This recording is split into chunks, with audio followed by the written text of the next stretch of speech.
his demons. Let's give our attention now to Sister Conklin, please.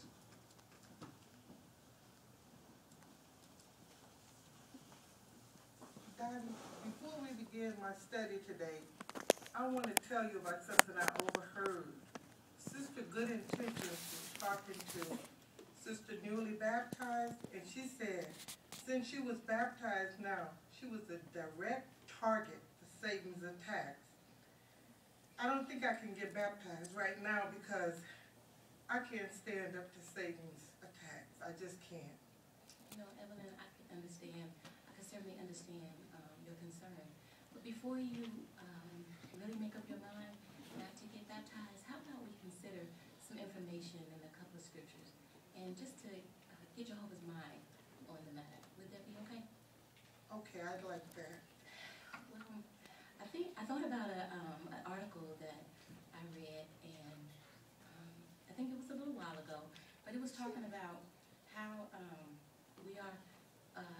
we're struggling against Satan and his demons. And I think about the scripture, and it's in Ephesians, the 6th chapter and the 12th verse, and it talks about, the Apostle Paul talks about this struggle. How about we consider that scripture? It's at Ephesians 6:12. Can you read that? That's Ephesians 6:12. Yes. And it reads, because we have a wrestling not against blood and flesh, but against the governments, against the authorities, against the world rulers of this darkness, against the wicked spirit forces in the heavenly places. So you see, Evelyn, your fear is real.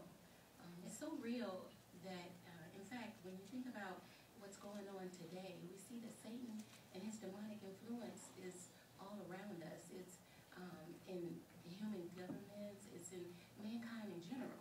But you know, they're promoting and they're committing acts of genocide, acts of murder, terrorism.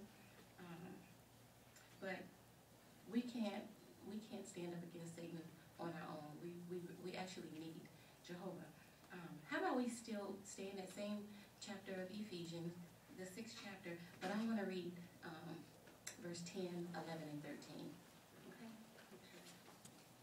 It says, excuse me, finally, go on acquiring power in the Lord and in the mightiness of his strength. Put on the complete suit of armor from God, that you may be able to stand firm against the mechanisms of the devil. And 13, on this account, take up the complete suit of armor from God, that you may be able to resist in the wicked day, and after you have done all things thoroughly, stand firm. So do you think you could recall maybe some of those, that armor? Well, I remember when I first started studying the Bible with you, I was persecuted very heavily by my family. And there was the pieces of loin girded about with truth, the breastplate of righteousness, feet shod with the equipment of the good news of peace, the large shield of faith, the helmet of salvation, and the sword of the Spirit, right? That's right, that's right. Well, let's briefly review just a couple of those pieces of armor, and just to see how it can help us defend ourselves against Satan and his demons, especially if we listen to Paul's counsel. If you could picture a soldier, you think about some of the garments that he had to wear. He might put on a breastplate or a girdle or a tight belt, which these things protects his chest, his abdomen, his heart, his hips, and also help bear the weight of his sword. But likewise for Christians today, we have Bible truths, and we wrap ourselves tightly with those truths.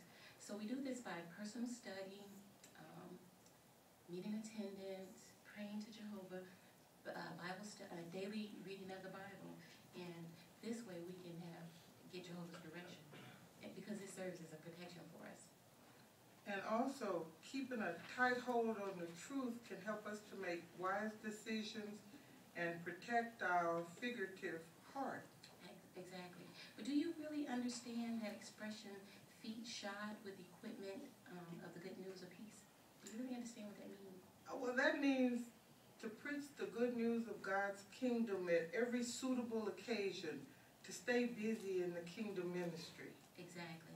Well, this next piece of equipment, I want us to really kind of key in on or focus on, because the emphasis was placed on where it says, above all things, take up the large shield of faith. And this indicates that this piece of armor had to be very important. So there cannot be any deficiency in our faith. Like that large shield, our faith protects us against Satan's missiles. Can you think of some of maybe those missiles that are represented today? The penetrating insults, the lies and half-truths put out by enemies and apostates who are trying to weaken our faith. They could also be temptations of materialism. Exactly. And also it could be doubts in Jehovah's ability to protect us as well from Satan. Thank you. I guess we should start our study. Yes.